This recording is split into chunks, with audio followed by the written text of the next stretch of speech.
Mais là, mais regardez quand même yo, hein. Les gens savent. Ça c'est bakwa, tromper ça la gueille, encore l'anglichat.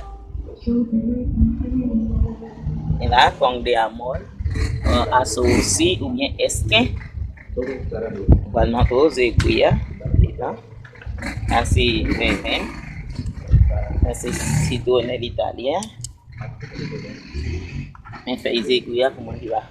On a les fait un petit fleur blanc et jaune là. Et puis les fleurs amoureuses qui tombent un petit aiguille tout noir. Mais associé toujours, ça c'est orégano.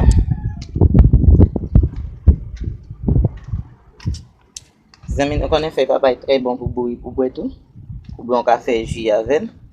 Il a mis en pile, mais il est très très très bon.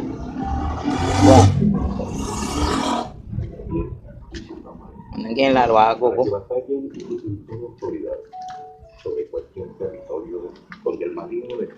La loi nous va manquer ça. Bonjour, mon meilleur. On va manger salade, nous manger le matin. Oui, c'est ça, les c'est cuit. On prend, puis on détoie ces feuilles, c'est cuit. Puis on détoie feuille l'anglichat ou bien c'est bakwa, selon comment il est. Et puis, il y a une petite branche à sauce. Déjà, moi, il y a tout dans le jardin. Je vais montrer le jardin déjà. Ça, c'est salade, on va préparer pour qui ça. Feuille ça, on connaît les nettoyer sans.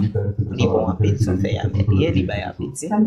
Et feuilles aiguilles, les bons pour sang, et l'eau anémie, les bons sang. Et c'est bakwa, c'est une feuille, nous capable de dire, qui est plus important parce que les antibiotiques, les bons pour grippe, les bons pour guérir en dedans. Surtout les on a couché, c'est une fête en pile, juste pour le capable guérir en dedans. C'est un peu sous ta prend un antibiotique.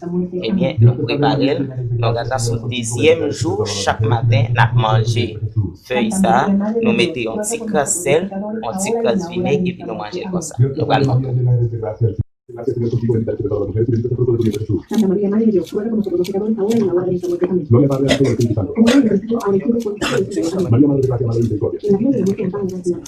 Tercer misterio, la coronación de Jesús. Padre nuestro que estás en el cielo, santificado sea tu nombre. Bendita eres entre todas las mujeres y bendito es el fruto de tu vientre Jesús. Santa María, Madre de Dios, ruega por nosotros los pecadores ahora y en la hora de nuestra muerte. Amén. Dios te salve María, llena eres de gracia, el Señor es contigo. Bendita eres entre todas las mujeres y bendito es el fruto de tu vientre Jesús. Santa María, Madre de Dios, ruega por nosotros los pecadores ahora y en la hora de nuestra muerte. Amén. Dios te salve María, llena eres de gracia, el Señor es contigo. Bendita eres entre todas las mujeres y bendito es el fruto de tu vientre Jesús. Santa María, Madre de Dios, ruega por nosotros los pecadores ahora y en la hora de nuestra muerte. Amén. Dios te salve María, llena eres de gracia, el Señor es contigo. Bendita eres entre todas las mujeres y bendito es el fruto de tu vientre Jesús. Santa María, Madre de Dios, ruega por nosotros los pecadores ahora y en la hora de nuestra muerte. Amén. Dios te salve María,